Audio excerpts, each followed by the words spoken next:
Robert Fincher, how are you optimistic? I'm very black-pilled lately.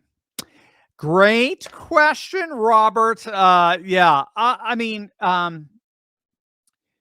don't ever. Well, I'm optimistic because the world is moving in our direction, and this is we're seeing the world is moving in our direction. The world is rejecting globalism. Literally 90% of the world is turning its back on the United States and the EU. Okay. 90 is an exaggeration. Let's say 85%. Okay. Even Japan is growing increasingly uncomfortable with the United States and our hardcore approach to Russia. Right. So we're seeing Sub-Saharan Africa. We're seeing much of Latin America, South America, Lula, Brazil. We're seeing even Eastern Europe, India, Russia, China. They're all moving towards a more nationalist, populist, traditionalist, civilizationalist world in their own way, right? It's a process known as re-territorialization. They're all re-territorializing in their own way. And then we're being stuck with this giant colossus of globalism and the liberal international order that nobody wants anymore. And now it's going to start imploding here. But keep in mind, what's happening is the very dictatorial democracy strategies that we employed around the world. Remember, when you went around the world and people were very bitter towards Americans, it was often because they saw American foreign policy as really being not just bullying, but also supporting some pretty rough figures out there, very dictatorial figures out there. So they see America as we're the beacon of democracy for all the world. They just see that as a joke, because America has employed what I like to call dictatorial or despotic democratic strategies on other populations. One of them being Ukraine and the Maidan Revolution in 2014 that was orchestrated, at least in part, by the U.S. State Department, Victoria Nuland, and these are the people, the John Bolton types and so forth. They ushered in this color revolution that overthrew a duly elected government, a democratically elected government in Kiev that just happened to be pro-Russian. Remember, almost half of Ukraine is pro-Russian, right? It's a third Russian, about half pro-Russian. And all of a sudden, nope, we can't have that. They threw them away. They overturned that. And then brought in democracy. Right. So what we have to understand is those despotic democratic tactics have fallen apart everywhere in the world. Nobody wants them anymore.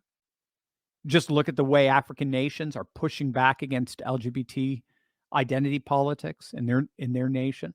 Everybody thought they were going to all be flying the rainbow flag within a few years. That's gone. That's over. That's done. It's not happening in the African continent. It's going the opposite direction. So with that, now the key is the despotic democratic tactics are moving increasingly away from the international community, where U.S. deep state tried to use those despotic democratic tactics to hold on to its power. It's moved now from the international. Now it's here in the national. Now it's in the domestic.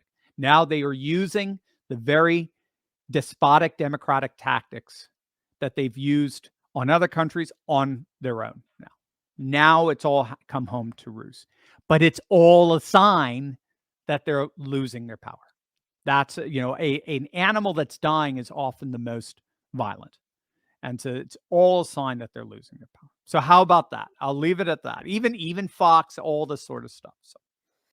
But first, gang, what if I told you that there was a small group of investors out there who consistently and wildly outperform the market? Well, I think there is.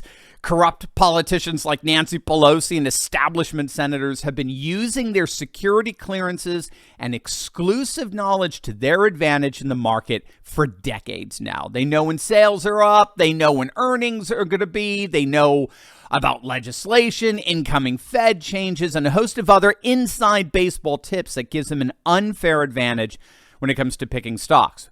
When these big wigs make moves, odds are they know something. And thanks to a little-known SEC database, guess what?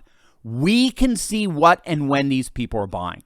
Not only do we get to see it in real time, but we get to piggyback on their trades to gain the same advantage for ourselves perfectly legally and ethically. My friend Ross Givens has been tracking insider trading for years, and his recommendations have led to investment returns of over 200%. Some of it as high as nearly 1,500%.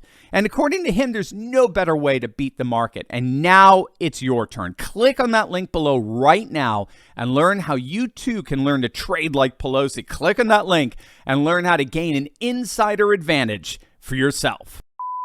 Larry Whitaker, since we should not be troubled for these things must come to pass, why are you positive about the current rise of populism against globalism? Isn't the spiritual over cultural war? Isn't the spiritual over cultural war? Isn't the spiritual war over? Oh, okay. So I see what you mean. So, okay. I think I get what you're saying, Larry. I want to answer this rightly.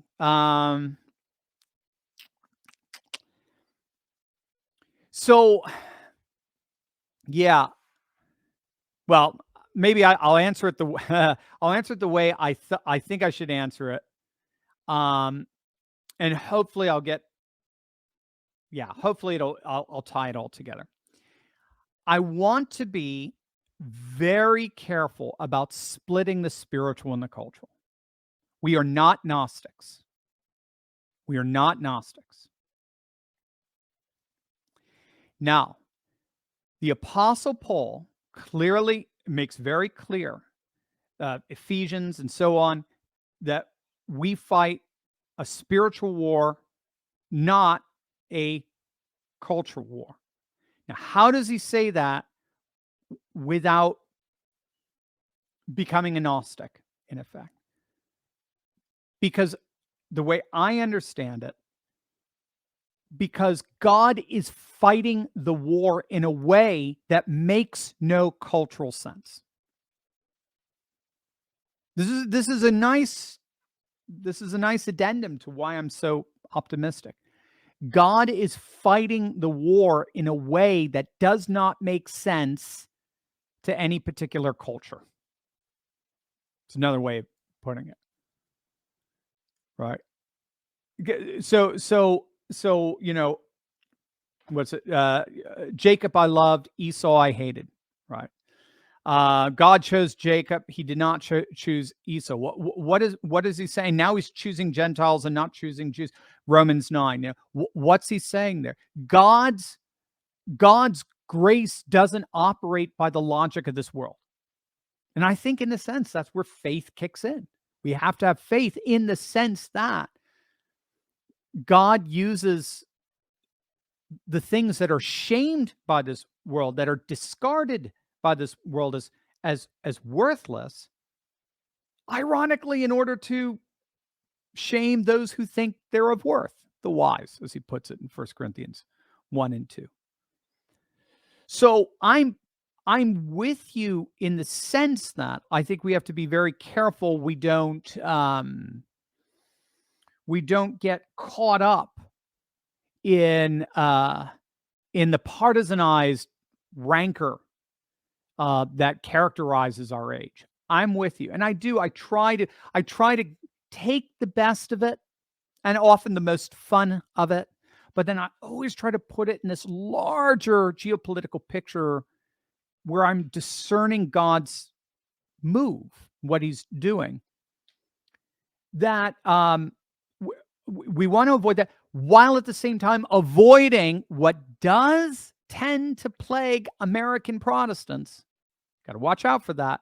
Something that's certainly been the case since, I would say, the 18th century, which does tend to plague American, and that is to create the spiritual cultural divide. You can't do that. Christ in himself brought heaven and earth together. He brought the spirit and culture together. We do, after all, the church is cultural. The church celebrates the Lord's Supper, which is bread and wine.